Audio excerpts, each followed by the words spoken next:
gravar nesse computador. Ok. Agora está gravando.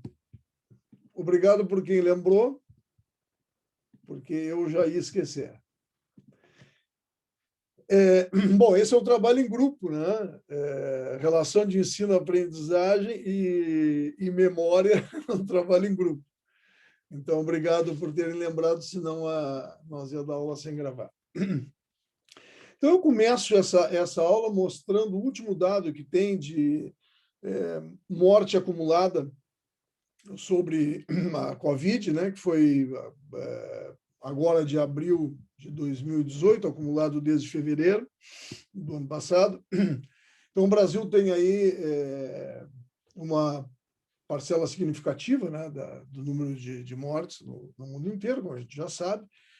Isso mostra a magnitude da doença, mostra a magnitude da pandemia. Quando nós olhamos as mortes diárias, a gente vê que nos últimos... Isso aqui é uma média semanal, né? Por isso tem vírgula aqui. A gente vê que o Brasil ocupa um desastroso segundo lugar, né? Quer dizer, um desastroso primeiro lugar em relação a todo mundo, com o número de mortes, média de mortes na última semana. Eu acho que a gente poderia, com esses 2 slides, passar o resto da aula falando sobre eles, mas nós vamos ter uma ordem para seguir. Quero lembrar vocês que nós representamos 3%, mais ou menos, da população mundial, a população brasileira. Nós temos mais ou menos 10% de todos os casos de Covid, portanto, um desequilíbrio, nós temos 3 vezes mais a proporção que a nossa população representa. E temos 12% das mortes acumuladas, portanto, 4 vezes o percentual que a nossa população. Algo há, né? Alguma coisa não foi bem, né? E nós vamos ter que fazer muita reflexão do que não foi bem e muita reflexão no que nós temos que fazer no futuro para consertar essas coisas e como nós vamos resgatar muito dessas coisas que ficaram pendentes, como a gente estava há pouco falando, a questão da educação. E na última semana nós representamos 24% das mortes do mundo. É um número bastante assustador. Esse seria um roteiro, mais ou menos um roteiro que eu segui no semestre passado, falar um pouco da origem do vírus e da doença. Variantes virais eu não falei no semestre passado, vou falar um pouco, porque é um assunto que está bastante em moda. Epidemiologia nós já falamos mais ou menos o que iríamos falar. Medicamentos úteis, nós temos pouca coisa para falar, porque existem poucos medicamentos comprovadamente úteis, e quando eu falo comprovadamente úteis, eu estou falando de ciência, de evidência científica, não é de achismo, né? E nem de estudos com meia dúzia de pessoas, ou com uma centena de pessoas, estou falando de um estudo de milhares de pessoas. Há pouca evidência, embora o Redensivir seja um dos antivirais que parece ter maior potencialidade, nem mesmo ele, por si só, tem sido recomendado no mundo inteiro, não há unanimidade. Então, nós não vamos falar de medicamentos, pelo menos não ordenadamente, o que não deixa, não estabelece aqui um limite de barreira, que a gente não possa conversar com ele sobre eles durante a aula, que vocês não possam intervir, se a gente achar que é necessário. Aspectos clínicos também não me cabe, vocês terão oportunidade de ver isso em outras disciplinas, dadas por clínicos. Vamos falar da vacina e, finalmente, dos impactos da pandemia. Então, o que ficou aqui em cinza é o que nós não vamos abordar nessa aula, em princípio, e vamos começar pela origem. Primeiro é bom dizer a vocês o seguinte, acho que já falei isso quando falei de antibiótico e de resistência, mas volto a dizer que as mutações fazem parte da evolução biológica. Então, todos os seres vivos mutam. Todos os seres vivos mutam. Chegando apenas aos micro-organismos, e particularmente aos vírus, é muito comum que existam reservatórios naturais, especialmente animais, que sejam portadores assintomáticos desses vírus. E que, em algum momento, por alguma razão, por invasão da natureza, por invasão de ecossistema, por proximidade, domesticação de animais selvagens, ocorra o spillover, né? Que seria, na verdade, uma um pulo de espécie. Então, sai do animal e passa para o homem e estabelece aqui uma zoonose. E foi exatamente o que aconteceu com outras enfermidades, não apenas com essa, com SARS-CoV-2 e a Covid.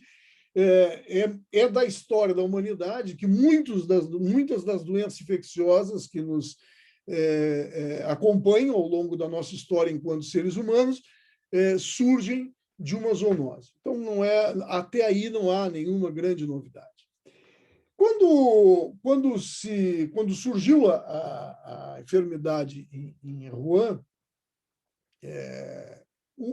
a primeira coisa que se percebeu é que havia uma síndrome respiratória atípica, similar à que havia acontecido em 2003, mas que o agente etiológico não era o mesmo, porque os métodos diagnósticos utilizados para identificar aquele SARS-1 não identificavam esse novo agente. Então, a partir da expansão da epidemia, até chegar a uma pandemia, se encontrou uma provável origem. Essa provável origem é a mesma das antigas, das passadas epidemias de coronavírus, tanto a SARS quanto a MERS. Nós vamos ver daqui a pouco. Todas elas parecem ser originárias de um coronavírus dos morcegos, que, na verdade, são grandes reservatórios de coronavírus. Então, algumas das hipóteses que foram lançadas, essas hipóteses que eu apresento aqui não esgotam o assunto, mas abrangem em boa quantidade de todas as hipóteses. O vírus, na hipótese A, teria saído do morcego e infectado algum trabalhador, algum pesquisador de laboratório, ou diretamente do morcego teria infectado o homem. Essas duas possibilidades vêm direto do morcego, seja por um acidente laboratorial, seja por uma transmissão direta do morcego. A segunda hipótese seria passar o vírus do morcego para um hospedeiro intermediário, que foi apontado como candidato o pangolim, e daí ocorrer uma infecção zoonótica passando para o homem. E a terceira hipótese, muito própria da teoria da conspiração, se teria trabalhado com o vírus, o coronavírus do morcego, feito uma engenharia genética, né, extrai o DNA, faz-se uma engenharia genética especialmente na proteína spike, se modifica a região de ligação com o ECA2 e se faz passagem por animais de laboratório e isso acaba escapando, infectando o homem de forma acidental. Essa é a teoria que mais agrada os conspiradores, os que gostam de teoria da conspiração.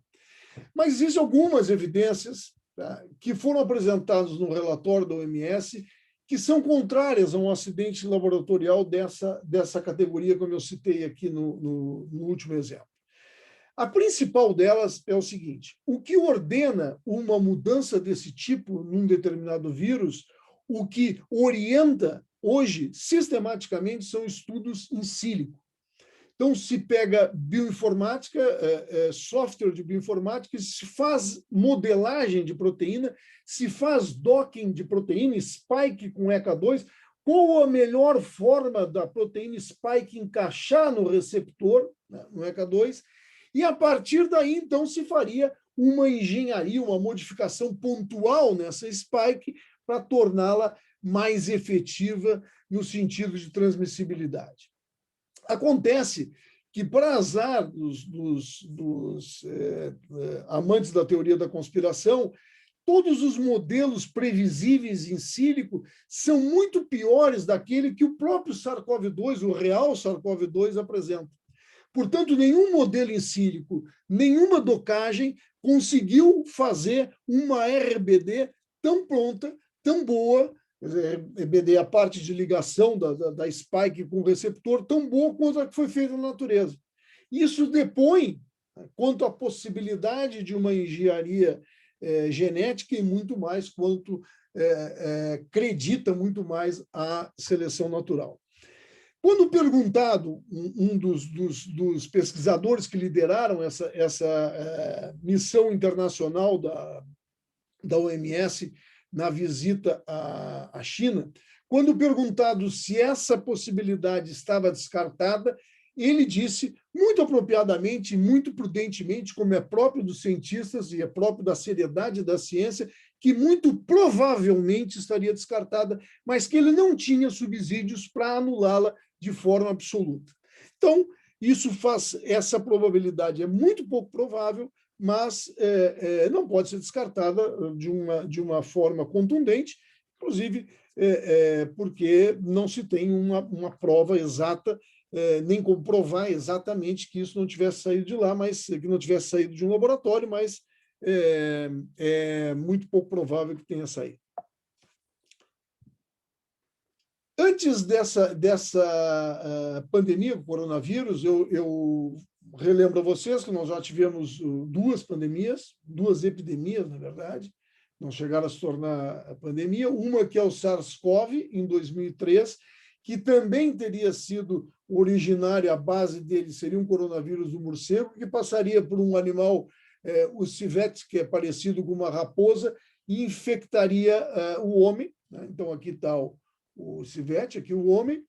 E em 2013, 10 anos depois, mais ou menos, de cada 10 anos, nós temos um surto, que pode ser uma epidemia ou uma pandemia. Nós tivemos 10 anos entre o SARS e o MERS foi o hospedeiro intermediário, foi o camelo, e a epidemia ficou restrita ao Oriente Médio. Então, isso não foi suficiente para alertar a humanidade, ou pelo menos o mundo inteiro, a globalização inteira, de que nós estávamos diante de um perigo iminente, que isso poderia se repetir. Se repetiu 10 anos depois do SARS, e agora se repetiu menos de 10 anos, 7 anos, 6 anos, se repete com o SARS-CoV-2. Então, considerando a origem possível do morcego e a evolução, as hipóteses prováveis de transmissão através de um hospedeiro seria morcego, um hospedeiro intermediário, primeiro apontado o pangolim, mas o vírus que está no pangolim, coronavírus pangolim, não é o mesmo nosso, portanto, pode ter um outro reservatório intermediário ainda não detectado, e desse reservatório para o homem. Mas quando é que ele se adapta? Ele se adapta na transferência desse animal, que poderia ser o pangolim, para o homem, e ele já vem daí adaptado a ser transmitido como está sendo, ou ele passa de uma forma pré-SARS-CoV-2 e se modifica, se transforma, evolui através de mutação em indivíduos assintomáticos, e a partir daí, com essa mutante, ele começa a infectar. Parece ser que a possibilidade, a segunda possibilidade é pouco provável, é mais provável que tenha acontecido isso. Do morcego a um hospedeiro intermediário, o pangolim pode ser apenas um deles, muta, infecta o homem, a partir daí ele se dissemina, e a partir daí se torna uma pandemia. É preciso dizer que, num primeiro momento, se estabeleceu como mais ou menos inequívoco que a origem do surto teria sido um mercado de Wuhan, na província de Hubei, um mercado que vende espécies silvestres, exógenas, inclusive, e que tiveram mais ou menos 10 casos dos 20 iniciais. Ocorre que haviam 10 casos que nunca tinham tido contato com o mercado, não naquele período, e menos contato haviam tido com essas pessoas. Então, estabeleceu-se uma outra possibilidade, que tivesse surgido fora do mercado e alguém tivesse infectado dentro do mercado. Então, um caminho inverso, de fora para dentro, e detectado, depois se expandiu no mercado, porque havia uma maior proximidade das pessoas. Então, a origem ainda é incerta. Recentemente, a China semana passada, levantou a possibilidade que esse vírus pudesse ter vindo de outro país, do Oriente, sugeriram a Malásia, através de alimentos congelados. O fato é que ainda é incerta a origem do SARS-CoV-2, e isso é extremamente importante de ser descoberto, porque, ao se saber qual a origem, qual é essa origem intermediária, nós podemos ter medidas mais efetivas de controle das próximas pandemias. Bom, vocês têm escutado falar muito frequentemente sobre variantes virais. Isso tem sido assunto de pauta em todos os jornais, diariamente, da manhã à noite, seja pela TV, seja pela internet, seja jornal escrito, e cabe aqui nós fazermos algumas considerações. Primeiro, que mutações, volto a dizer, nos vírus, nos micro-organismos e qualquer outro ser vivo, vírus nem é ser vivo, mas qualquer ser biológico, é frequente. E mais frequente será nos vírus RNA, porque a capacidade de reparo de mutação no RNA é menor que no DNA. Portanto, mutantes em vírus RNA é a normalidade, é bastante frequente. Não é anormal ter mutante. E, de uma forma geral, as mutações não representam uma alteração no comportamento do vírus. Em geral, essas mutações não determinam que o vírus seja mais transmissível ou que ele seja mais patógeno, em geral. Mas, entretanto, algumas linhagens de vírus têm combinações de mutações que podem se tornar mais apta a que o vírus seja internalizado pela célula e a célula do hospedeiro e produzido em maior quantidade. E isso parece que aconteceu e está acontecendo pelo menos com 3 variantes. E a OMS lançou uma definição logo no início, que é a variante de preocupação. A variante de preocupação é que são aquelas que podem alterar o comportamento do vírus. Então, existe, como eu já disse a vocês, uma série de linhagens, né, de mutantes, e apenas algumas causam preocupação, e essas são as que são monitoradas ao longo do tempo. Atualmente, que se saiba, existem 3 variantes principais do vírus circulando no mundo, que são as consideradas variantes de preocupação, ou VOC em inglês, né? Variants of Concern. Então, seriam essas 3 variantes. A primeira que foi mencionada foi a do Reino Unido, B.1.1.7, é uma forma de classificação do vírus. Ela tem algumas mutações características e foi proposto que ela tem... vamos esquecer essa parte de baixo aqui, transmissão e altera a gravidade, carga viral e transmissão, porque a gente vai falar nisso logo em seguida. Depois surgiu a variante da África do Sul, a B.1.351, e finalmente surgiu a variante Manaus, né, que é a B.1.1.28. Essas variantes, elas têm em comum algumas mutações, né? Elas, por exemplo, a variante de Manaus comunga com a variante da África do Sul, uma mutação no códon 484 pelos mesmos aminoácidos, uma variação no códon 417, a chamada P2, que é do Rio de Janeiro, também comunga com a mesma mutação. Isso já faz vocês perceberem algo, né? Quando essas mutantes aparecem, elas começam a ser, essas mutantes de preocupação, essas mutantes a serem monitoradas, elas começam a preponderar. Isso se deve ao fato de que elas são mais aptas, elas têm melhor fitness, por dizer de alguma maneira. Elas infectam com mais facilidade, elas são mais transmissíveis. Por quê?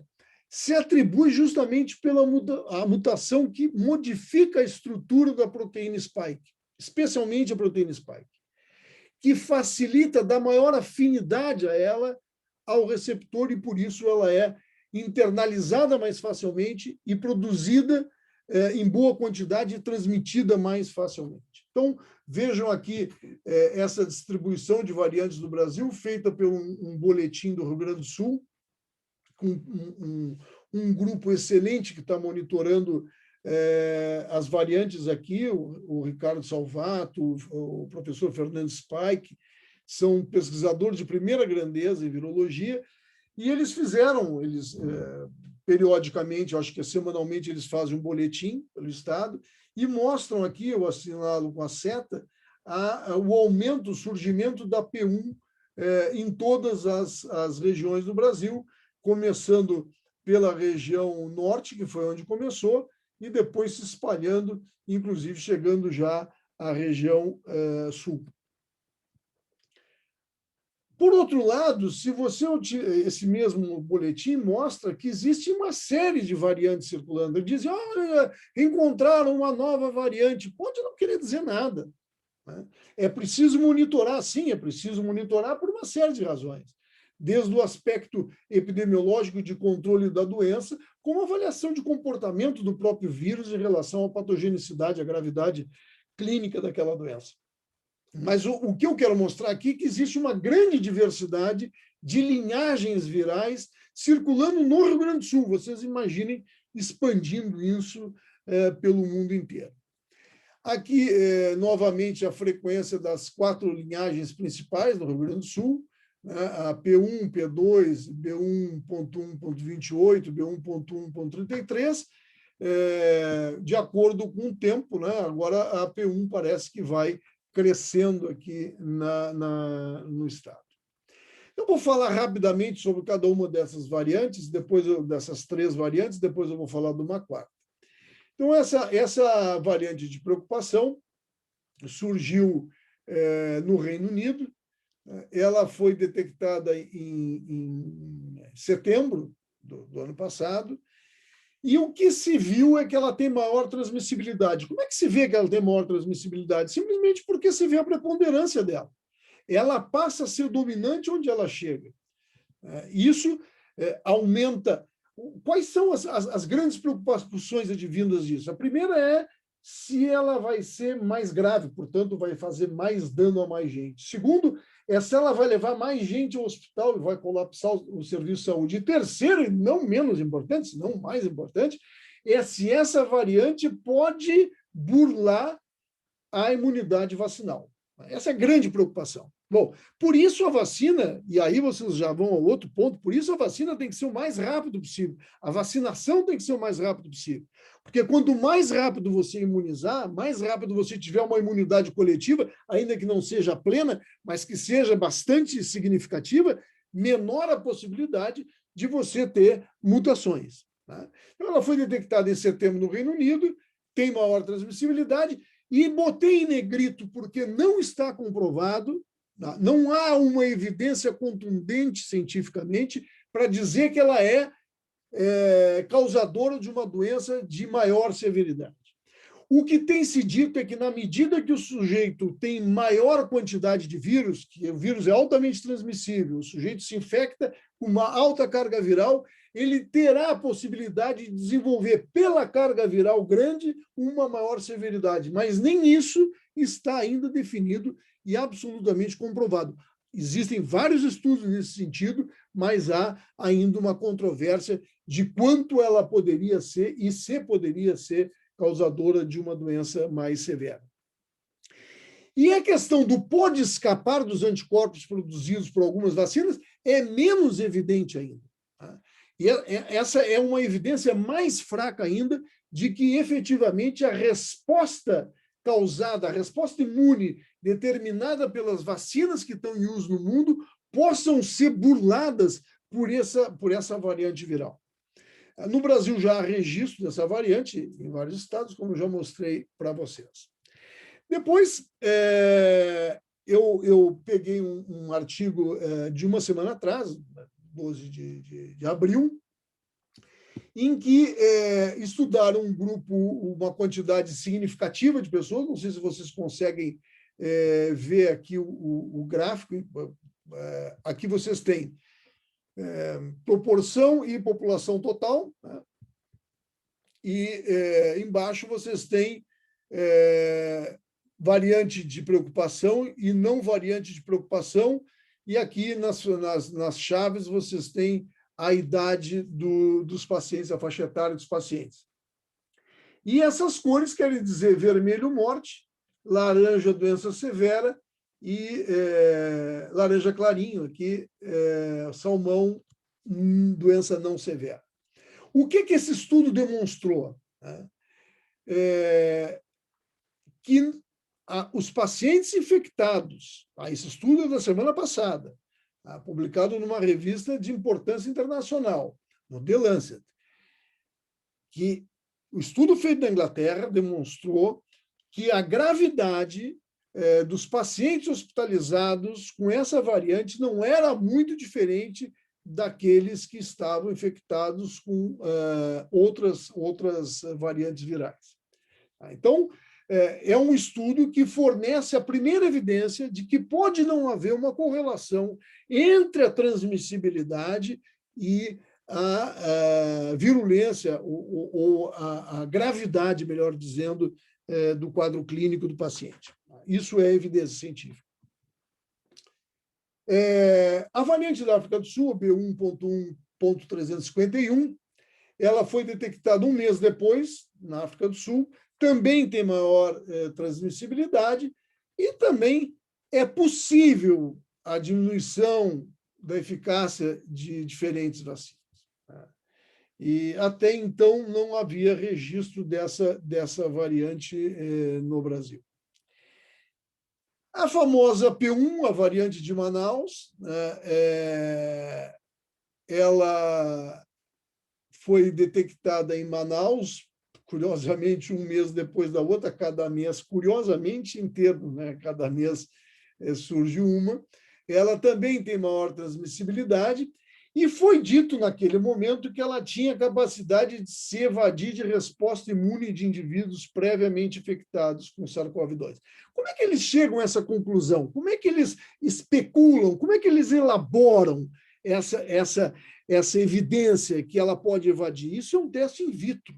E é feito fundamentalmente com imunidade humoral. É feito contra os anticorpos, ainda que sejam anticorpos neutralizantes. Ela esquece por completo a imunidade celular. Então, essa é uma limitação de avaliar a resposta vacinal contra as variantes. Tá? Então, essa variante já tem sido registrada no Brasil inteiro, foi registrado em Gramado em fevereiro, e nessa semana foi registrado aqui na cidade de Pelotas. Essa quarta variante eu trago a vocês porque ela surgiu disfarçadamente em alguns noticiários, e ela é interessante. Ela surgiu na Bretanha, lá no noroeste da França, e parece que ela está limitada àquela região. Tá? Ela surgiu na metade de março, e a grande curiosidade dessa variante é que ela não foi detectada pelo PCR. Então, o PCR, que é o método de eleição, né, para diagnóstico de COVID, para detecção de SARS-CoV-2, não detectou os pacientes que estavam infectados. Os pacientes tinham clínica, tinham uma clínica evidente, tinham sorologia com IgM, mas não eram positivos no PCR. Não se sabe até agora a razão, as razões mais elementares não se sustentam, que poderia ser uma mutação que inibisse o anelamento do primer, por isso o PCR não saísse. Ela não é uma variante de preocupação, ela é considerada uma variante a ser seguida, parece que ela não é mais transmissível que as outras. E o que se supôs é que essa não detecção por PCR é porque a carga viral na nasofaringe é muito baixa nessa cepa.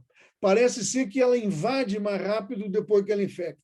Essa é uma suposição, é uma especulação. Por quê? Porque se encontrou em amostras do trato respiratório inferior, se encontrou positividade no PCR. Portanto, quando se colhia escarro, era positivo, quando se fazia o suave da nasofaringe, não era. Bom, claro que isso tem repercussões, tem repercussão no diagnóstico propriamente dito, e tem outras repercussões, como, por exemplo, ao mesmo tempo que por curiosidade, a França, a semana passada, propôs bloquear e bloqueou os voos vindos do Brasil. Parece que a Tailândia também não quer voos da França, porque a Tailândia e a Indonésia, porque não teria como validar um PCR negativo na medida que tem uma cepa que não dá PCR positivo. Então, curiosidade que o mundo inteiro ainda vive um certo caos, não sabendo bem para onde correr. Então, isso é o que eu disse a vocês, foi essas duas possibilidades foram, essas que estão em cinza aqui, foram rejeitadas, porque se viu que não há uma mutação, e a hipótese, então, é que o vírus se multiplique mais rapidamente, se movimentando por trato inferior. Se viu que ela é positiva também em fezes suave-retal. Bom, então, Pelotas recentemente detectou uma variante inglesa. Aqui está se falando muito, fazer um grande lockdown, não esse brinquedo de verdade, não de final de semana, mas de 14 dias, em função dessa variante. Mas eu quero dizer a vocês uma coisa que parece que tem faltado nas explicações.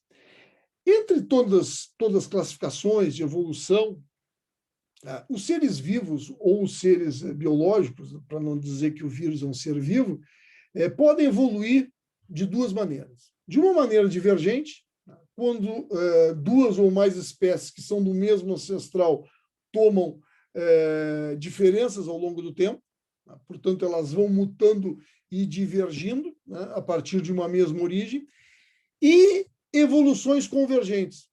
Quando características semelhantes de linhagens que estão evoluindo independente uma da outra, por exemplo, nós não temos contato com os ingleses não têm contato com a África do Sul, e nós estamos encontrando as mesmas mutações, por quê? Porque, obviamente, essas mutações representam um sinal claro de evolução convergente. O que é isso? Nós estamos selecionando, quanto mais multiplicar, nós vamos selecionar as mesmas variantes com maior capacidade de transmissão em todos os lugares do mundo. Isso é mais ou menos óbvio, né? Então, não precisa ter contato com o inglês, nem contato com a África do Sul, para que nós tenhamos aqui a mesma mutante que lá eles têm. Isso chama-se evolução convergente. Linhagens separadas fisicamente, geograficamente, evoluem para o mesmo tipo de mutante, porque essa é a mutante mais capaz, com maior fitness, com maior capacidade de ser transmitida. Até aqui, alguma dúvida? Ô, professor, essa questão aí da evolução convergente é porque a adaptação seria, o ambiente para adaptação seria o mesmo aqui na Inglaterra, por isso? O ambiente é o ser humano, né? O ambiente é o homem. Na verdade, ela busca, vamos falar no vírus como uma entidade, ele vai ser multiplicado e a mutação mais capaz de infectar é a que vai prevalecer, porque essa é que vai infectar mais gente e que vai se transmitir para mais gente. Então, a tendência natural, ainda mais num modelo de organismo com um fragmento tão pequeno de ácido nucleico e sendo um RNA, a tendência natural é que as mutantes sejam as mesmas, que elas comecem a convergir para o mesmo, com as mesmas mutações, pelo menos as mutações essenciais, como nós vimos aqui, ó. Vejam que há uma similaridade da mesma mutação, ó. A E484K, uma troca de 2 aminoácidos, e você, duas proteínas e 2 aminoácidos, e vocês vão vendo que ela está presente nas duas variantes brasileiras, mas está presente também na África do Sul. E assim como você tem, uma mutação que está presente no Reino Unido e também está presente na P1, e também está presente na África do Sul. Por quê? Porque quem está selecionando, claro que existem outras variáveis. Olha, alguém diz que uma vacinação com uma imunidade relativa, por exemplo, que você tenha só a primeira dose vacinal, digamos que você tem uma baixa imunidade, poderia ser um fator de pressão seletiva para que se selecionasse mutante. Ok, tudo bem, mas isso não está provado. O que está provado é que existe um vírus, que é um vírus originalmente o mesmo, e que, em lugares diferentes, ele vai sendo selecionado a mesma mutante, ou pelo menos mutantes com as mesmas mutações essenciais. Não sei se te respondi. Respondeu sim, deu para entender bem. Então, vamos lá. Vacinas. Esse tem sido o assunto de todos os momentos, né? Todo mundo quer, ou quase todo mundo quer tomar vacina, né?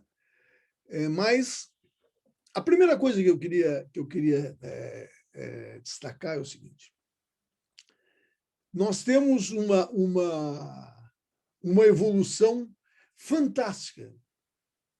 Talvez uma das evoluções que os nossos netos de vocês, os bisnetos, venham a estabelecer como um marco, evolução científico-tecnológica. Em tempo absolutamente inimaginável, alguns anos atrás, foi possível produzir uma vacina efetiva, ou várias vacinas efetivas.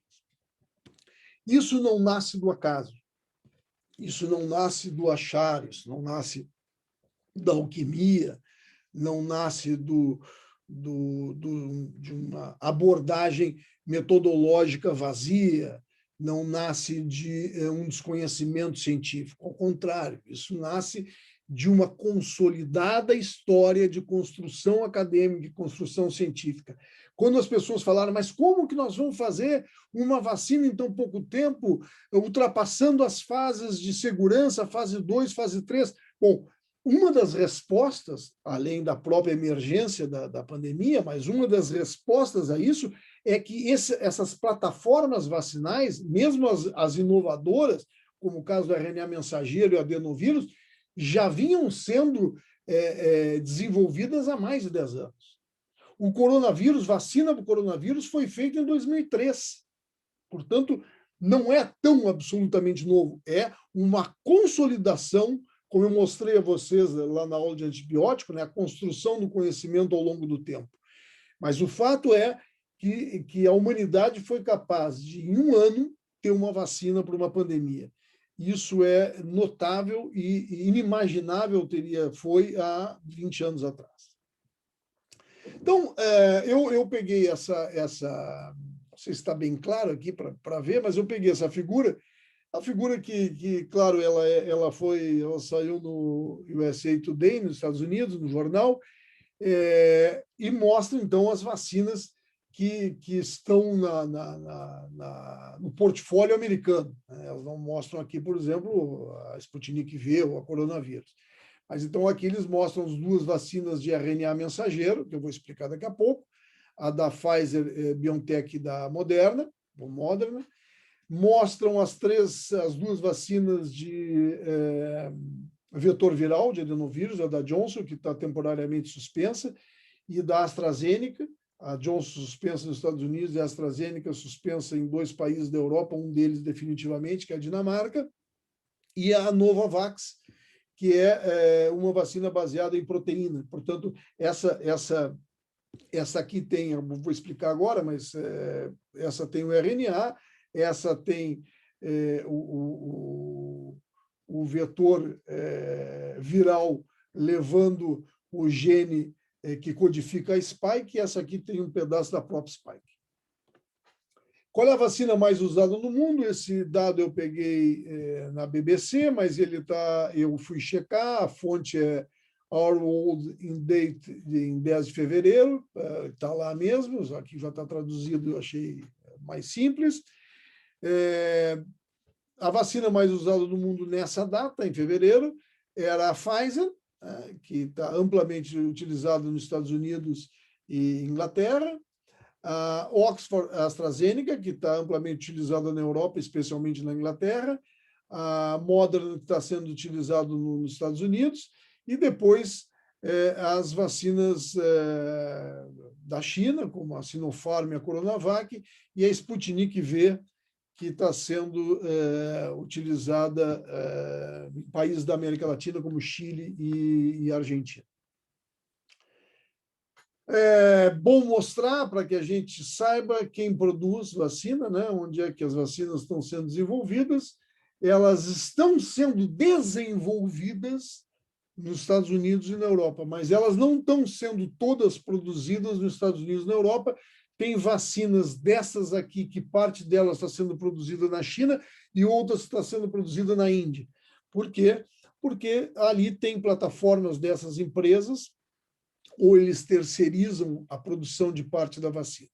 Então, você tem vacinas na Europa, na Inglaterra, a AstraZeneca, a BioNTech, que está trabalhando junto com a Pfizer, é da Alemanha, e a Janssen, que é o segmento da Johnson & Johnson, a produção de fármacos e vacina, que é da Bélgica.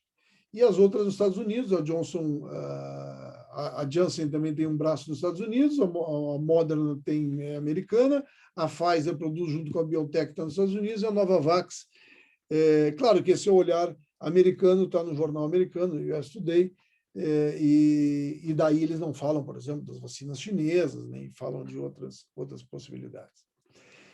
Aqui cabe chamar a atenção que o vetor viral que é utilizado, nós vamos falar agora um pouco das vacinas em si. Então, essas vacinas que utilizam o vetor viral, essas que eu citei, elas, basicamente, existem duas linhas de vacina, né? Que ambas utilizam um adenovírus. O adenovírus é um vírus que circula entre nós há muito tempo, ele é responsável por um resfriado comum, existem várias linhagens de adenovírus, e existem duas estratégias que foram, prestem bem atenção, que coisa interessante, existem duas estratégias que foram adotadas para escolher qual adenovírus ou quais adenovírus iam ser utilizados. A Universidade de Oxford e a AstraZeneca escolheram um adenovírus de chimpanzé.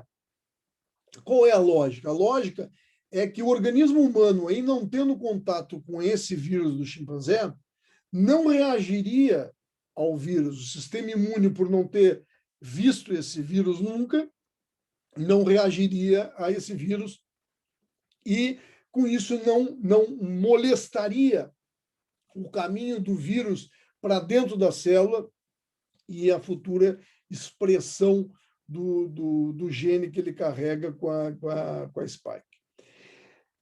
O Instituto Gamaleya da Rússia teve uma outra abordagem, né? Porque a AstraZeneca, as duas doses é dada com o mesmo adenovírus, né? O ChAd-Ox1. E a vacina russa, que também é adenovírus, utiliza 2 adenovírus humanos, mas 2 adenovírus diferentes. E a estratégia é justamente essa, que você, na primeira dose, você use esse adenovírus, o AD5, e a segunda dose, para que você não corra o risco do seu sistema imune reconhecer esse adenovírus e, portanto, reduzir a potencialidade da vacina, eles utilizam uma outra linhagem de adenovírus. Basicamente, são essas duas linhas, e parece ser que a abordagem do Instituto Gamaleya é bastante interessante, tanto é que a Universidade de Oxford assinou há 2 meses atrás um acordo de cooperação com esse instituto russo, e não deve ser por outra coisa que não seja ter encontrado essa abordagem aqui como sendo mais efetiva. Então, como é que funciona a vacina de Oxford? Na verdade, ela tem um adenovírus, né? Dentro desse adenovírus é colocado um gene que codifica a proteína spike. Esse adenovírus é, então, inoculado, ele invade a célula lê o código genético e faz a apresentação da spike no seu exterior. Isso faz com que gere resposta imune de 2 maneiras.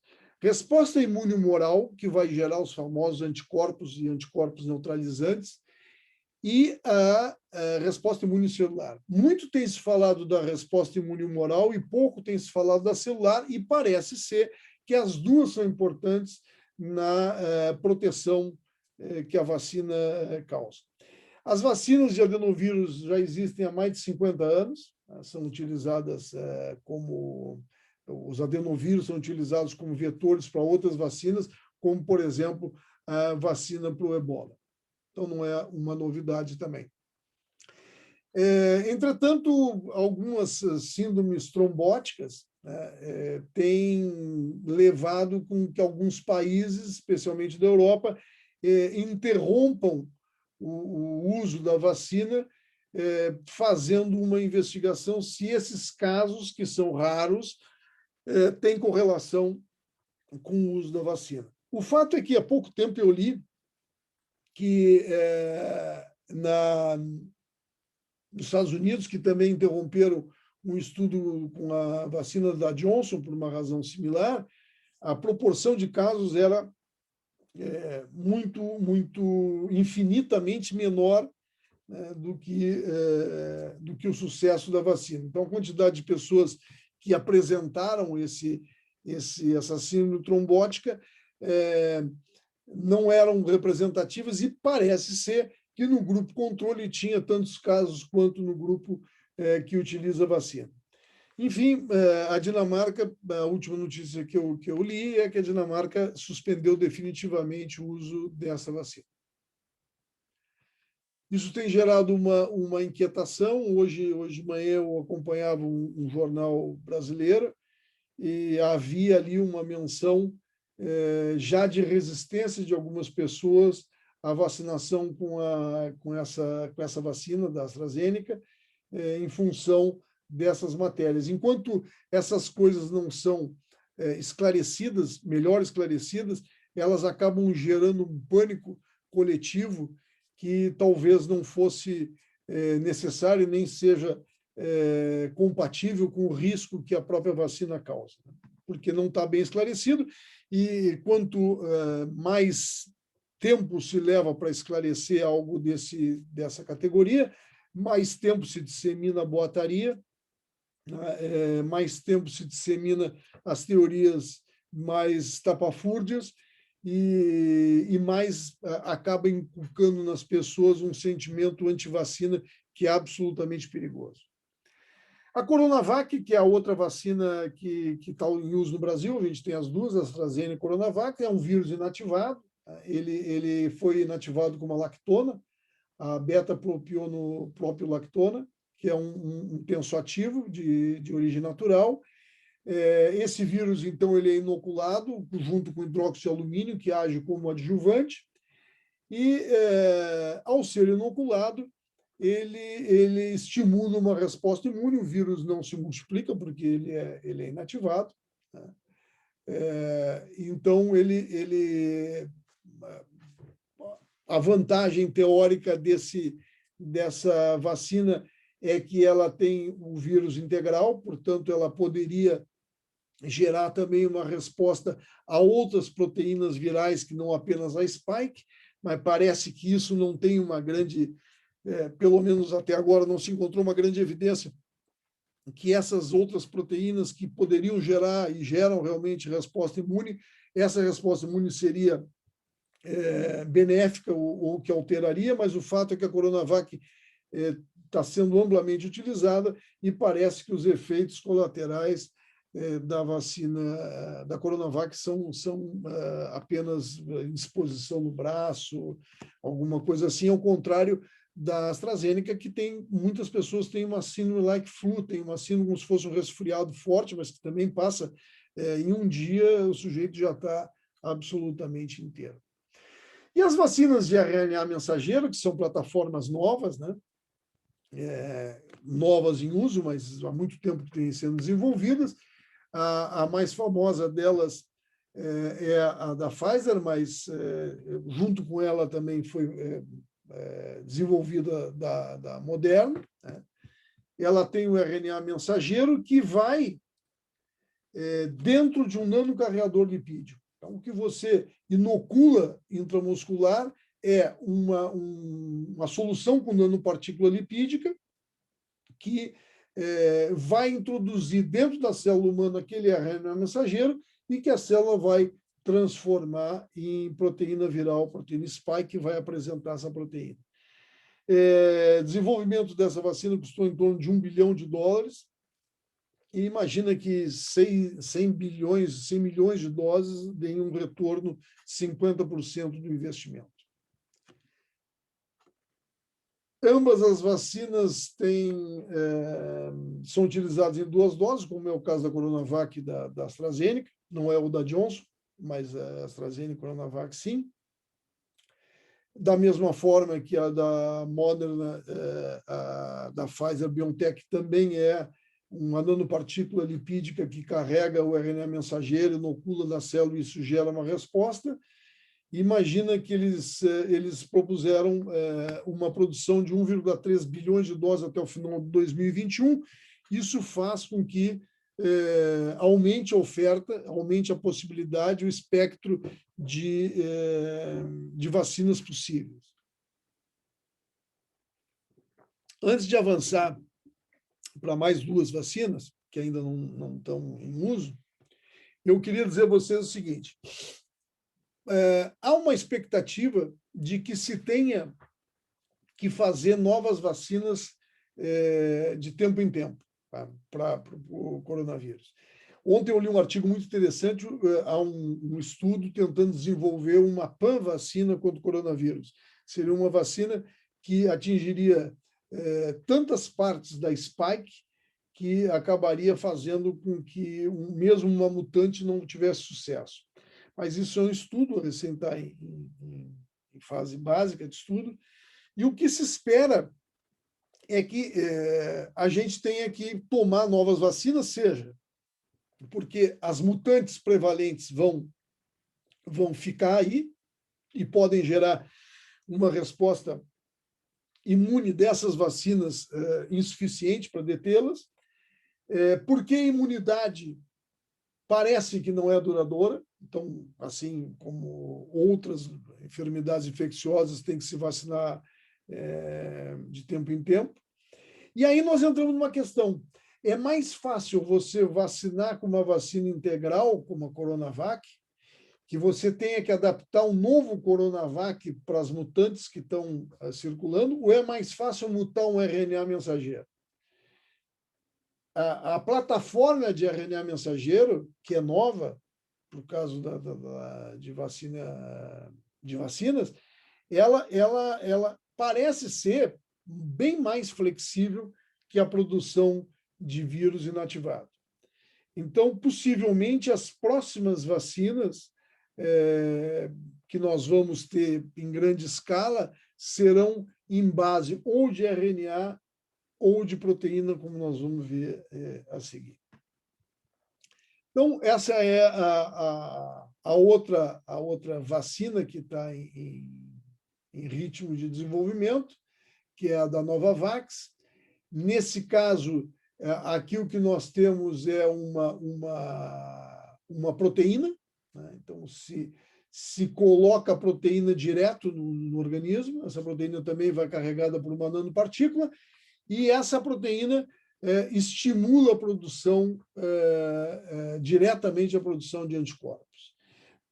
Também nessa tecnologia tem um adjuvante que é extremamente potente, né, e já vem sendo testado há muito tempo, é obtido de um produto natural e que foi associado à vacina, claro que purificado, sintetizado agora, e foi associado à vacina, e isso potencializa a ação dessa vacina do Novavax.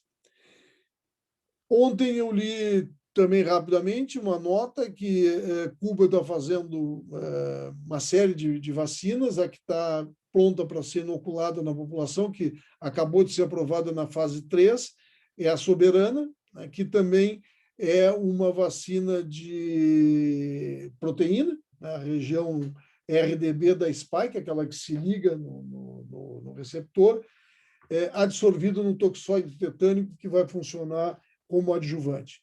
Então, Cuba vai, parece que vacinar toda a população, espera vacinar toda a população, uma população relativamente pequena, mas vai vacinar toda a população em cerca de 4, 5 meses, uma tecnologia própria.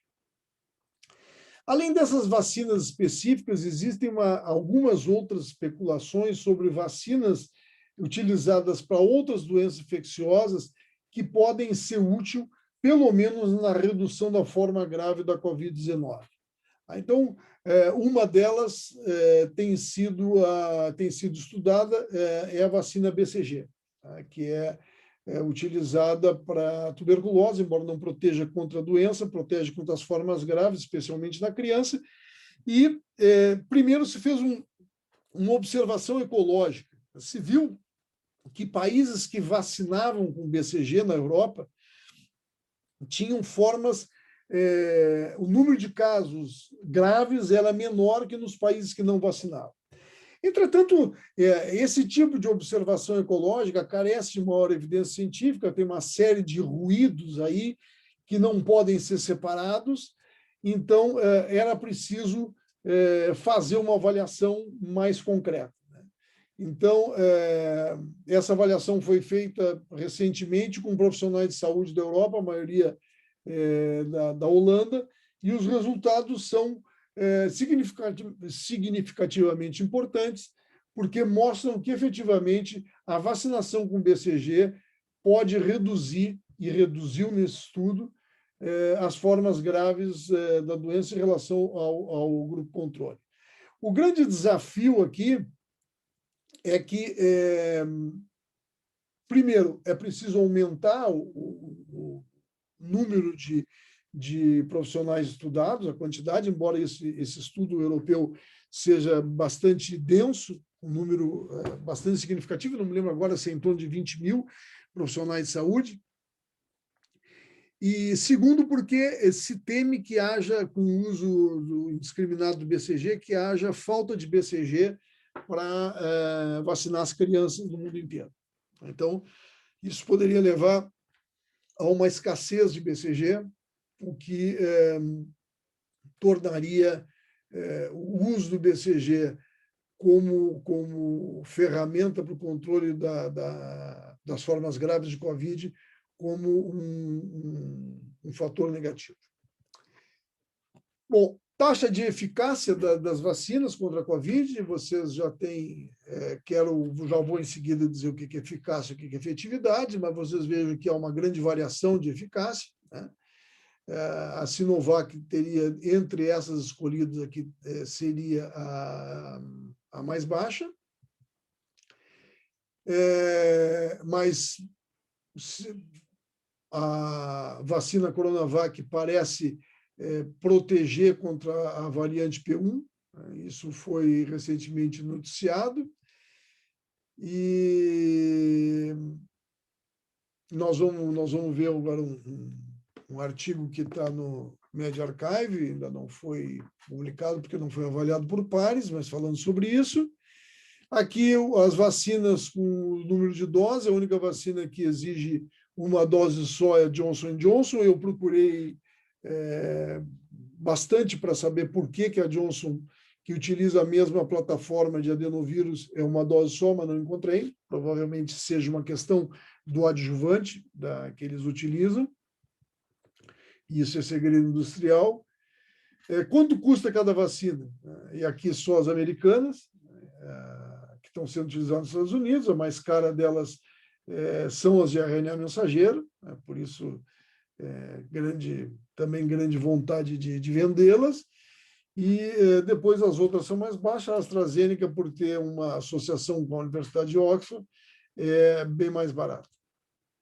Bom, aqui a segurança da vacina, eu peguei a da AstraZeneca, mostrando que, claro, que pode ter essa síndrome like flu, com dor de cabeça, dor muscular, fadiga, febre, dor nas juntas, mas isso é 1 em cada 10 pessoas.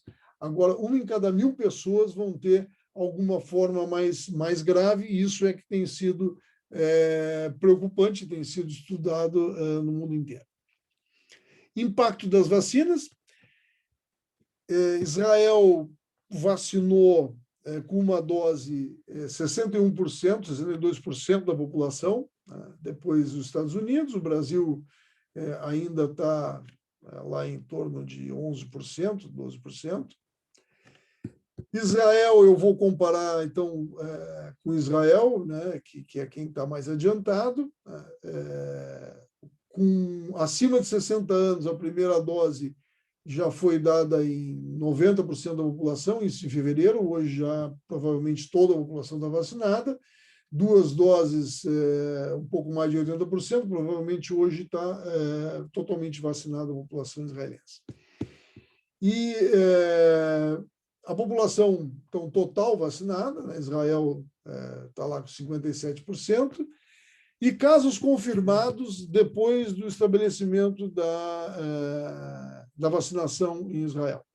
Então, vejam que cai abruptamente em todas as idades a partir da vacinação. Isso para vocês imaginarem que ainda existem pessoas que ainda acham que a vacinação não é uma ferramenta útil, né, para controle de uma pandemia. A hospitalização também caiu drasticamente a partir da introdução da vacinação, em ambas faixas etárias, acima e abaixo de 60 anos. E quero, então, explicar a vocês o que é efetividade e eficácia de uma vacina. Efetividade é o impacto real da vacina na redução de casos, efetividade quanto à redução de casos, efetividade quanto à mortalidade, efetividade contra a hospitalização por determinada doença. E eficácia é a capacidade de prevenir enfermidade ou de casos graves ou de internação em ambiente controlado. Então, quando você faz um estudo controlado de eficácia, você tem um grupo que vai receber a vacina, um ensaio duplo cego, quem recebe a vacina não sabe que recebeu, quem aplica a vacina e aplica o placebo não sabe quem recebeu o placebo e vacina, e depois se avalia o resultado passado um tempo e se vê qual foi a performance da doença, morte, gravidade, incidência da doença em cada um dos grupos. Isso é eficácia, é um estudo controlado. Efetividade é um estudo real, é o mundo real. Então, o exemplo da Coronavac, a eficácia global foi 50%. Quando se fez o estudo controlado no Brasil, especialmente com profissionais de saúde, chegou à conclusão que 50% não se infectava em relação ao grupo que não tomava vacina, que não tomou vacina, tomou placebo, reduzia 50%, né, o número de casos. Contra casos leves, 78%, o indivíduo se infectava, mas 78% ficava em casos leves, e casos moderados, praticamente não havia nenhum caso moderado nesse estudo de eficácia. Então, a eficácia é um ambiente controlado, enquanto a efetividade é a prova no mundo real. Eficácia é um número mais reduzido, enquanto efetividade é um número expandido quando você começa a vacinar em massa, e é isso que nós vamos ver agora. Então, um dos estudos, por exemplo, de efetividade foi feito em profissionais de saúde da região norte. Entre 21 de julho e 16 de dezembro, 12 mil participantes foram inscritos, né? 9 mil receberam as 2 doses, foram acompanhados por 14 dias. 253 casos confirmados de Covid nessa corte, 85 entre os 4.900 eram do grupo da vacina e 168 eram do grupo placebo. Então, a eficácia primária foi, nesse caso, 50,7%, e eficácia secundária, contra casos que requerem assistência, moderados ou grave, foi de 83,7%, 84% e 100%. Esse artigo é bastante importante, ele pega uma região que tem um predomínio de uma variante, a P1, portanto, mostrando que mesmo onde tem essa variante, parece ser que a vacina é bastante efetiva, e cabe lembrar que esse artigo ainda está em estágio de pré-impressão, né? ele ainda não foi revisado por pares. Então, existem alguns sites, que, como, por exemplo, o MedArchive, o BioArchive, que você pode submeter um artigo, se ele atender às exigências dessa plataforma, você deixa ali o artigo publicado previamente. Tá? Então, é um pré-proof, até que ele seja, você vai submeter uma revista concreta, e essa revista, então, vai ter os seus revisores, que vão avaliar, vão recomendar, vão sugerir, vão rejeitar ou não o seu artigo, e aí sim ele é publicado. Mas, enquanto ele não é publicado, ele pode ficar nessas plataformas, desde que os autores assim desejem, e pode ser considerado, avaliado por todas as pessoas, mas tem a ressalva que ele ainda não foi revisado por pares, porque escrever, qualquer um escreve, mas é preciso, faz parte da ciência, a revisão, a publicação dos dados e revisão por pares desses dados. Bem, então, chegando à etapa derradeira da aula, mas não menos importante, eu selecionei, com isso não esgoto o assunto, né? Eu selecionei alguns dos impactos da pandemia após a Covid-19. Então, sequelas de saúde diretamente relacionadas à própria Covid, sequelas de saúde indiretas, não relacionadas diretamente ao vírus, mas indiretas, sequelas na economia, sequelas na educação, sequelas quanto à relação de soberania e custos de investimento na mesma, sequelas, impactos quanto ao mundo globalizado, como isso será daqui para frente, né? E, finalmente, impactos na ciência. Então, vou começar algumas coisas que eu anotei, e aqui eu quero a participação intensa de vocês, porque, como eu disse, nada disso esgota, nem os itens, nem os itens dentro dos itens esgotam o assunto. Então, o que tem se observado é que algumas pessoas, após recuperadas da Covid-19, especialmente aquelas que tiveram uma forma um pouco mais intensa da doença, às vezes nem com internação hospitalar, mas mesmo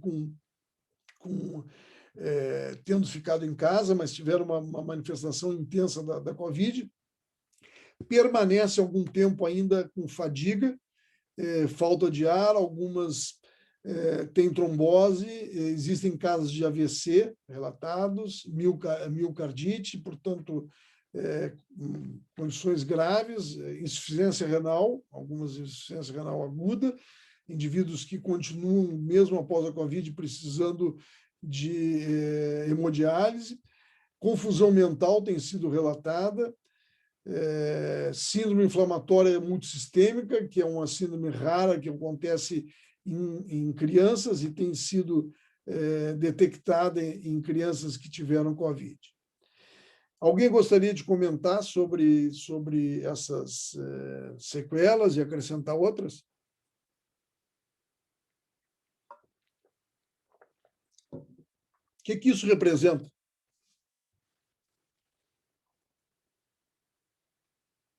Acho que isso vai acabar gerando impacto futuro ainda, não só agora. Exato. Essa é um aspecto que vários países estão se preparando, né? Eu gostaria de acreditar que o Brasil também está se preparando, para enfrentar um agravamento de algumas situações que não eram tão comuns em algumas faixas etárias e que vão ser resultados dessa pandemia. Portanto, a mudança de comportamento de assistência de saúde tende a mudar para que seja mantido ou que seja buscada a melhor qualidade de vida das pessoas. Quem não se preparar para essa situação pós-Covid, provavelmente vai enfrentar o aumento de algumas condições mórbidas de forma muito frágil. Quem vai pagar mais por isso, né, provavelmente vão ser os mais vulneráveis, né, socioeconomicamente falando. Em países que têm sistema único de saúde, como o Brasil, o sistema único tem que se preparar para detectar esses casos e avançar no cuidado dessas pessoas. A Covid ainda vai custar muito dinheiro, e muito investimento, e muita atenção.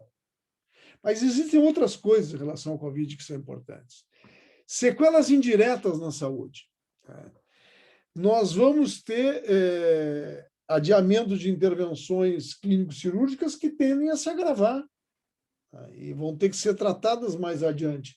E nós vamos ter um colapso contínuo de alguns serviços que vão ser demandados de forma mais intensa, porque agora não estão sendo. Nós vamos ter, e já estamos tendo, redução no controle de outros agravos, como, por exemplo, tuberculose. Quando nós falamos de tuberculose semana que vem, vou mostrar a vocês o impacto real da tuberculose na cidade do Rio Grande, no Rio Grande do Sul, e o impacto estimado com modelos matemáticos no mundo. O impacto da Covid no controle da tuberculose. Falo da tuberculose porque é meu tema de pesquisa, mas certamente muitos outros agravos estão aí incluídos. Em função de que as pessoas tiveram uma redução da capacidade de acesso aos serviços de saúde, seja pelo colapso causado pela própria Covid, como o isolamento social, a redução das formas de transporte e a redução econômica, a capacidade econômica das pessoas de se movimentarem. A depressão tem sido um tema bastante falado, porque imaginem todas as possibilidades que podem levar o indivíduo à depressão oriundas da Covid, desemprego, afastamento social, enfim, todas a própria limitação com as sequelas pós-Covid. Então, nós vamos ter... não estou pintando um futuro muito negro, né? Mas eu estou estabelecendo aqui algumas possibilidades que nós temos que estar preparados. Não é quando nós utilizarmos a vacina e atingirmos uma imunidade coletiva, espero que consigamos atingir, nós vamos ter resolvido tudo. Isso vai continuar. Uma pandemia dessa magnitude, ela causa uma série de outras questões. E uma outra questão é a falta de recurso para atender outros agravos, né? Você tem uma quantidade de recursos, eu nem falo do Brasil, porque aqui no Brasil é difícil saber quanto nós temos de recursos, mas no mundo inteiro, se você pensar especialmente no mundo subdesenvolvido, que não é o caso brasileiro, mas no mundo subdesenvolvido, você vai canalizar recursos para atender a Covid, recursos esses que farão falta para atender outros agravos, porque não há recurso para todos. Então, e nesse aspecto tem sido, e nós vamos falar lá na globalização, tem sido muito cobrado do mundo político e dos órgãos de controle internacional, dos órgãos de penetração política internacional, que se olhe a questão da pandemia como um todo, que não se reduza às fronteiras de nenhum país. Alguém gostaria de fazer um comentário sobre essa questão?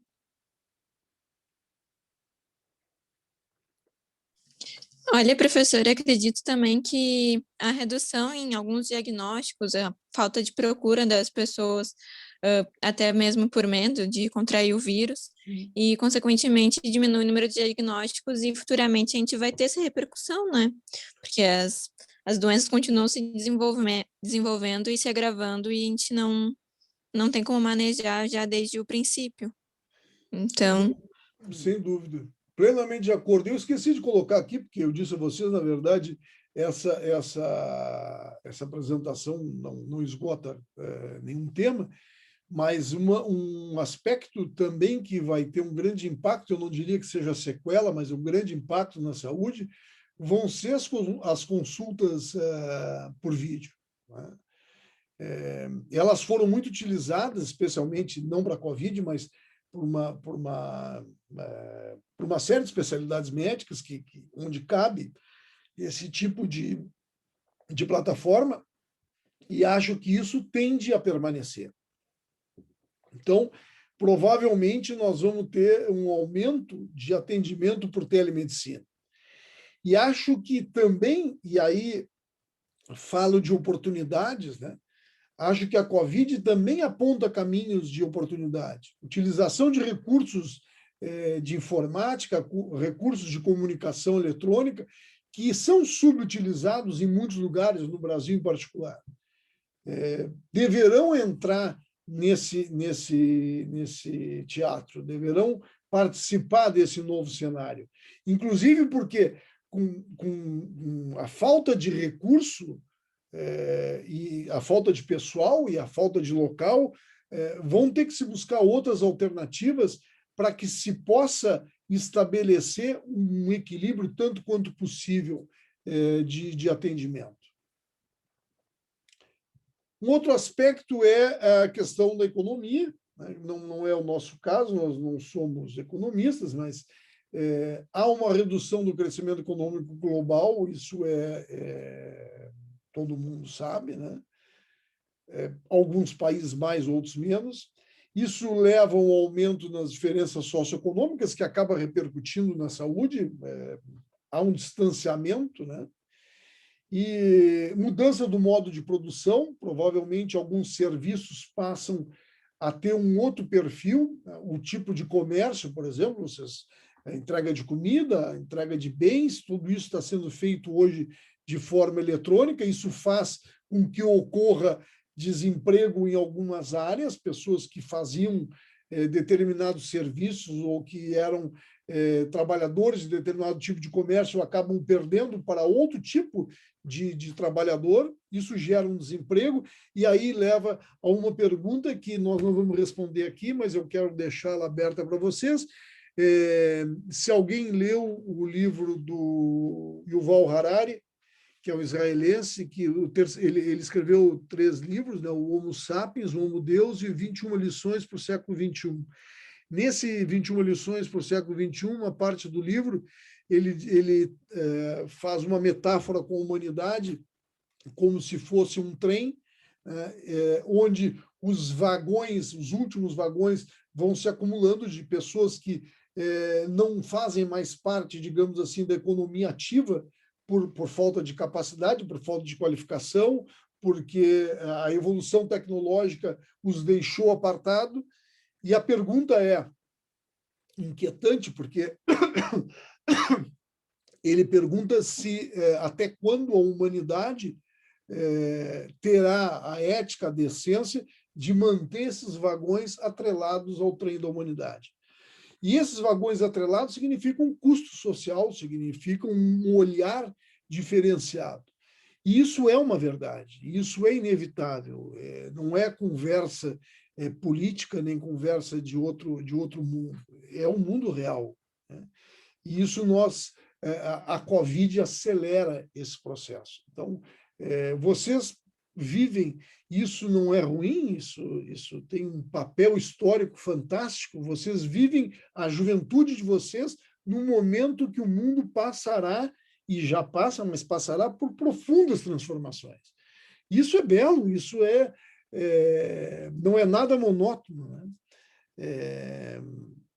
Isso, provavelmente, vocês verão daqui para frente, nos próximos anos, mudanças profundas na forma em que a humanidade vai se portar. Quanto à educação, nós estávamos falando um pouquinho antes do início da aula, né? Uma das coisas que vai acontecer são estabelecimento de protocolos para evitar a transmissão de doenças, né? Especialmente nos países mais organizados. Os países menos organizados, isso tão logo passe a pandemia, vai se esquecer. As construções vão ter que ser mais adaptadas a um mundo vulnerável a pandemias, né? Vai ter que estar preparado para uma próxima pandemia.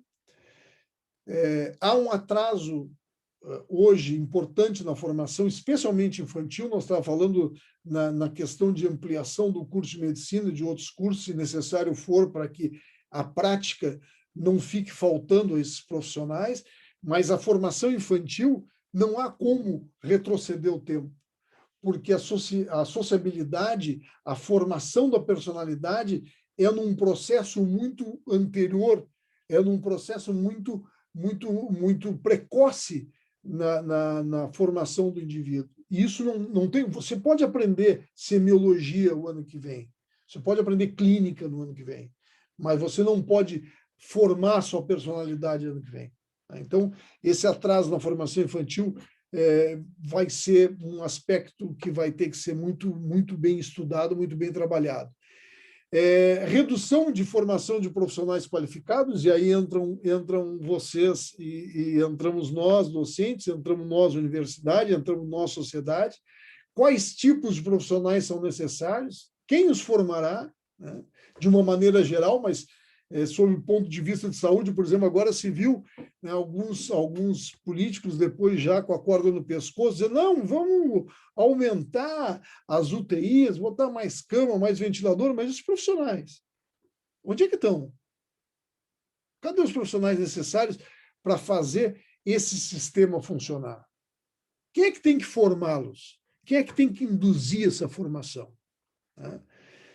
Ensino à distância, que é isso que nós estamos fazendo, eu tenho a impressão que ele veio para ficar, não de forma única, mas de forma híbrida. Quando nós vamos usar, isso não sei. Como nós vamos usar, também não sei. Em que nível isso será usado e onde será usado, são perguntas ainda sem resposta. O que lhes digo é que o EAD, que foi durante muito tempo desprezado por uma boa parte do ensino, especialmente por professores mais clássicos, e eu me enquadro nesse grupo, eu não tinha muita afinidade, continuo não tendo muita afinidade com o EAD, mas vejo que hoje é uma ferramenta importantíssima, inclusive para democratizar o ensino.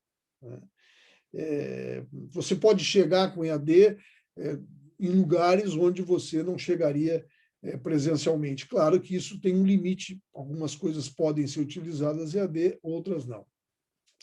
O papel na universidade é inequívoco, né? Nós vimos durante todo esse período no mundo inteiro a necessidade de ciência, quem faz ciência fundamentalmente é a universidade no mundo inteiro, não é uma coisa da América Latina, nem uma coisa do mundo em desenvolvimento, mas o mundo inteiro quem faz ciência é a universidade. Ciência leva tempo, ciência exige investimento e ciência exige recursos humanos. Soberania e custos, já vou me aproximando do final. Nós temos que decidir se nós vamos continuar vivendo de commodities, vendendo grãos e comprando tecnologia, ou se nós vamos investir em setores tecnológicos estratégicos. Quem é que faz esse investimento? Se esse investimento não gera lucro imediato, o Estado é um indutor, se não for o financiador, é um indutor do investimento estratégico. Ao Estado interessa que ele tenha soberania em algumas tecnologias. Se elas não são de interesse do capital, o Estado induz, através de financiamento, para que o capital se interesse, ou o próprio Estado investe. Assim é no mundo inteiro. Não é uma solução nova, nem estou dizendo nada aqui que não seja essencialmente do mundo liberal capitalista, né? Nós não temos nem insumos, nem vacinas e nem medicamentos que nós necessitamos. Nós continuamos comprando tudo isso, desde a química fina até a máscara, até o produto farmacêutico ativo das vacinas, importando sal para fazer medicamento e, às vezes, terceirizando até o próprio medicamento, como é o caso de vários medicamentos que nós utilizamos cotidianamente. Quem é que vai produzir e o que vai produzir vai depender de um plano estratégico. Não é algo que um governo faça ou que dois governos façam. É algo atemporal, é algo que tem que fazer um planejamento de Estado, não um planejamento de governo. Tem que ser um planejamento que funcione durante um largo período, independente do governo que esteja no comando do país. Mais uma vez, a importância da universidade, da ciência, a universidade em coerência, em sintonia com as necessidades do país. Isso são todas questões que eu acho que a Covid, trago aqui não por um discurso ou outro, que não seja pela conexão da Covid. Acho que são oportunidades que a Covid nos traz para que nós possamos fazer reflexões sobre questões que são fundamentais para o futuro do país, inclusive para enfrentar novas pandemias, inclusive para enfrentar as nossas endemias ainda não controladas, Zika, febre amarela, malária, tuberculose, sífilis, enfim, todas as questões que o país ainda tem como desafio nos próximos anos. Mundo globalizado, então,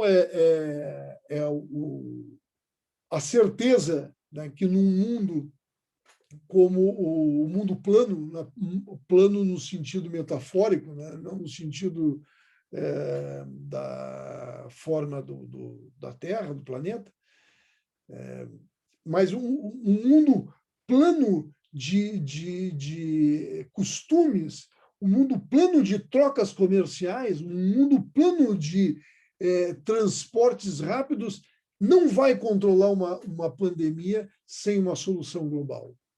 Não basta fechar a fronteira, não basta a França dizer que o avião brasileiro não vai para lá, ou que a Espanha exija um cancelamento de voo de 40 dias. É preciso mais, é preciso que a solução busque encontrar a todos que dela necessitam. Por outro lado, enquanto nós estivermos destruindo ecossistemas, invadindo ecossistemas, nós vamos estar aumentando a exposição do homem e dos animais ao risco de novos vírus e novos patógenos. Modo de produção de alimentos, nós hoje já falei a vocês na aula de antibióticos, nós utilizamos, lá eu falei de antibióticos, mas poderia aqui citar, além de antibióticos, hormônios e outros produtos que utilizam-se na produção de alimentos, especialmente proteína animal, defensivos agrícolas na produção de grãos.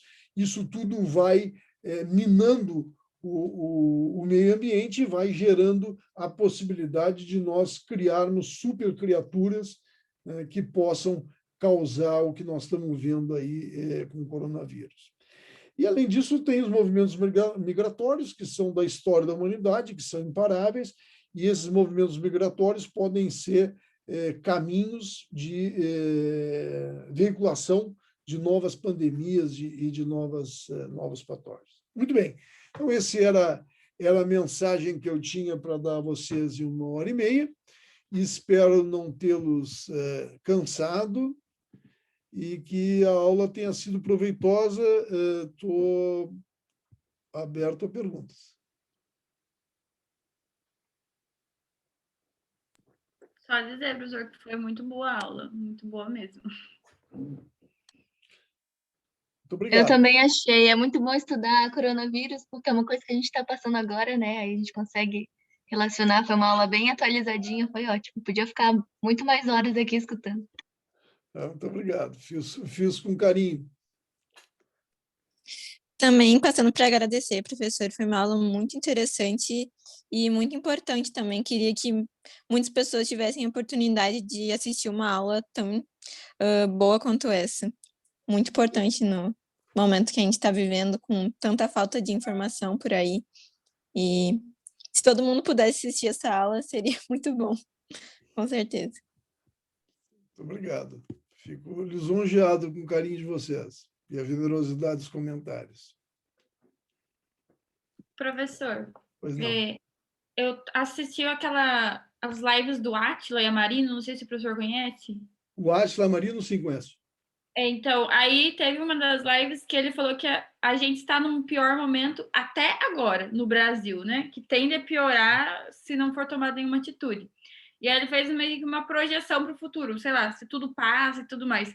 Que ele disse que a gente provavelmente não vai abandonar a máscara, não vai abandonar esses cuidados. O professor acha que tem algum momento que a gente vai abandonar esse tipo de cuidado? Não. Eu acho que enquanto nós não tivermos a segurança de que a vida voltou ao normal, e voltar ao normal significa que a gente veja menos pessoas morrendo e menos pessoas sequeladas. Nós vamos continuar com máscara, vamos continuar. Eu acho até mais. Né? Sabe que às vezes eu fico com pena do Átila, daquela outra moça lá da USP, Natália Pasternak. O Júlio Croda é meu amigo pessoal da Rede TV, a Margarete Dalcomo também. Eu fico com pena deles porque todos os dias falar é um risco até de se dizer alguma coisa não muito apropriada. Mas isso que o Átila falou tem toda a razão. Eu acho que o que vai acontecer, inclusive coisas assim, por exemplo, eventos de massa, um show. Vamos supor que, na melhor das hipóteses, lá em dezembro desse ano, nós tenhamos uma imunidade coletiva que faça baixar a taxa de casos de Covid de forma muito significativa. Mortes também. Acho que nós vamos ter isso. Aí, no final do ano, tem uma convocação de um show de música super legal na Arena do Grêmio. Ora, muita gente vai, porque massa vai, mas muita gente não vai. Muita gente vai ter muito mais prudência do que tinha até agora. Eu via, há uns anos atrás, todos nós vimos os chineses, os japoneses andando de máscara pelo mundo inteiro e diziam que são exagerados, né? Olha aí, para que isso? Nós vamos andar de máscara. Nós não vamos mais pegar um avião sem máscara. Isso até que a gente volte, e se voltar à normalidade, vai demorar muito tempo. Tá? E eu acho que alguns serviços, alguns setores econômicos vão sofrer particularmente mais do que outros. Esses setores, por exemplo, restaurante, eventos de aglomeração, tudo isso vai ter um impacto. Vão fechar por isso? Não. Sempre vai ter maluco que vai muito alegre. Já tem agora, né? Mas uma boa parte da população vai ficar mais reservada. Eu acho que, por exemplo, setores de transporte, como ônibus, vão sofrer ou vão ter que se reformular. Algumas empresas já se reformularam. Isso vai elevar o custo das passagens. Então, vai haver uma elitização do turismo próximo. Tem uma série de questões associadas que nós vamos ver com o tempo. Por isso eu digo, esse é um mundo em plena transformação, né? Transformado por uma pandemia. Não acredito que a humanidade melhore, viu? Não sou um poliano, não acredito que a humanidade melhore, vai continuar exatamente como é hoje, mas o modo de vida vai mudar e o modo de percepção das coisas vai mudar.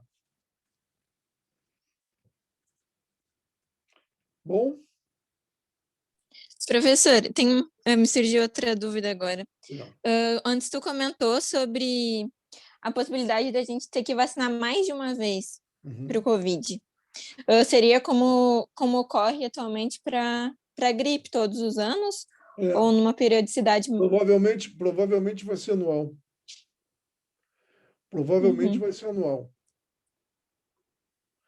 A não ser que essa PAN-vacina que tu comentou vá adiante. A PAN-vacina, a vantagem da PAN-vacina é que a proposta deles é abranger o máximo de variantes possíveis. E aí tem dois problemas. Primeiro é executar essa proposta, né? Será que a PAN-vacina realmente vai ser PAN? Essa é uma questão. E a segunda é que o sistema imune vai continuar sendo o mesmo sistema imune.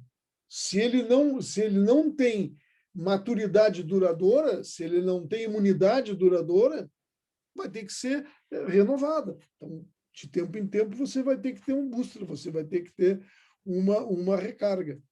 Mas não, isso não é, sabe que isso não é o grande problema, aliás, isso não é um problema nenhum, né? Nós nos vacinar todo ano, está ótimo. Se a vacina funciona, está bom. O problema é não ter vacina. O que vai fazer isso, sim, Luiz, vai fazer que os países, ou pelo menos a associação dos países, a América Latina inteira não produz uma dose de vacina. Quer dizer, a América Latina não, a América do Sul, né, porque a Cuba produz, Mas, tirando Cuba, toda a América Latina não produz nada. Até a Índia produz vacina. Até a Índia. A Índia, tecnologicamente, é superior ao Brasil, mas a Índia produz vacina e nós não produzimos nada. Nada. A única coisa que nós produzimos hoje é praticamente um reembalar de vacinas, né? Nós recebemos um produto farmacêutico ativo, fracionamos esses 1.000 litros que chegam e em doses vacinais botamos no frasquinho. Pode ser que, provavelmente, segundo eu entendi, a Fiocruz comprou o contrato da Fiocruz com a AstraZeneca com transferência de tecnologia. E hoje havia uma discussão muito interessante sobre transferência de tecnologia, acho que foi até, não sei se foi na Folha de São Paulo, falando sobre a questão da quebra de patentes. Se seria prudente os países quebrarem a patente da vacina em nome do benefício coletivo. E a sugestão muito prudente também do autor, que eu não me lembro agora qual era, é que o que se deveria fazer é que esses países se comprometessem, continuaria se comprando a vacina, se preservando a patente, até que o próprio país pudesse produzir a vacina. E como o país produziria a vacina? A partir da transferência de tecnologia dos produtores atuais a esses países. Aí tem duas coisas, vai caber a que esses países produtores realmente transfiram a tecnologia e que os países que recebam a tecnologia transferida consigam transformá-la em algo efetivo. Mas simplesmente quebrar a patente e não pagar mais nada, talvez não seja uma boa estratégia. Pois é, nosso maior problema é agora e não propriamente no futuro, porque a gente, querendo ou não, a gente tem tempo para se organizar, mas agora é complicado, a gente vai ter que dar valor à tecnologia. Sim, agora é guerra. Mas assim, outras necessidades vão vir, né? Virão outras pandemias, virão outras necessidades.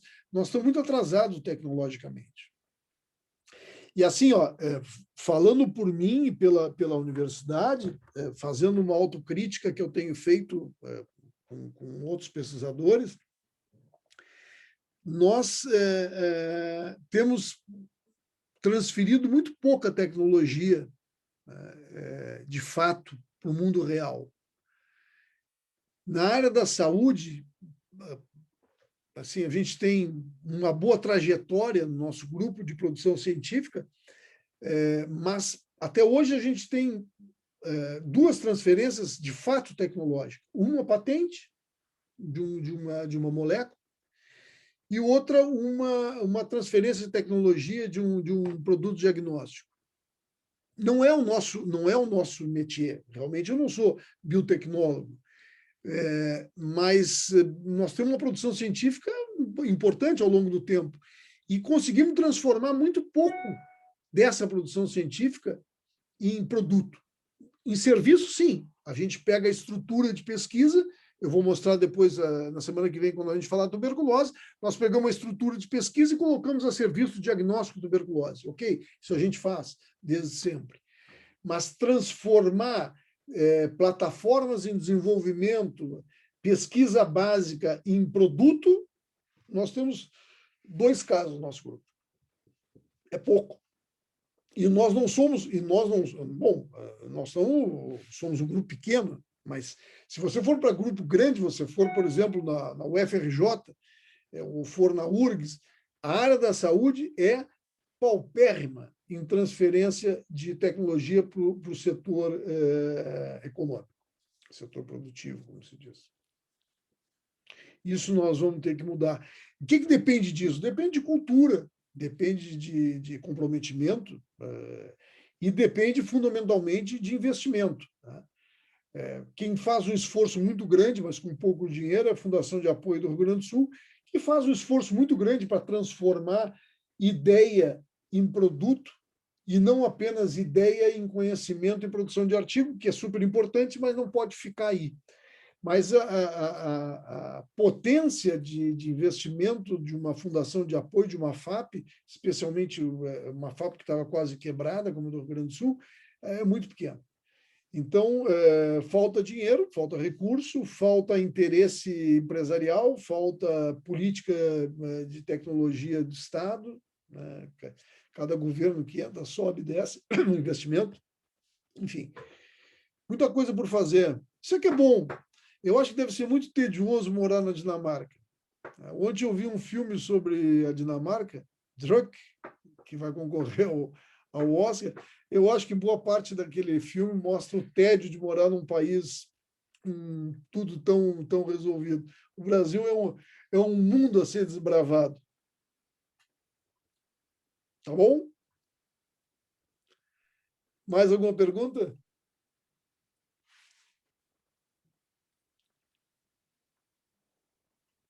Bem, gente, então, muito obrigado pela presença de vocês. Desculpa eu ter colocado em cima da hora o link, mas quase que eu me esqueci, porque eu achei que já estava lá o link. E ainda bem que na última hora eu me lembrei, faltava 10 minutos ou 15 minutos para começar o jogo, eu disse, opa, falta o link. A semana que vem eu coloco o link mais a tempo. Tá? Um abraço para vocês, muito obrigado pela presença. Muito obrigada pela hora, professor. Obrigada. Até mais. Professor, Tchau, obrigada. professor. Obrigado pela aula. Tchau, professor, obrigada. Tchau, tchau.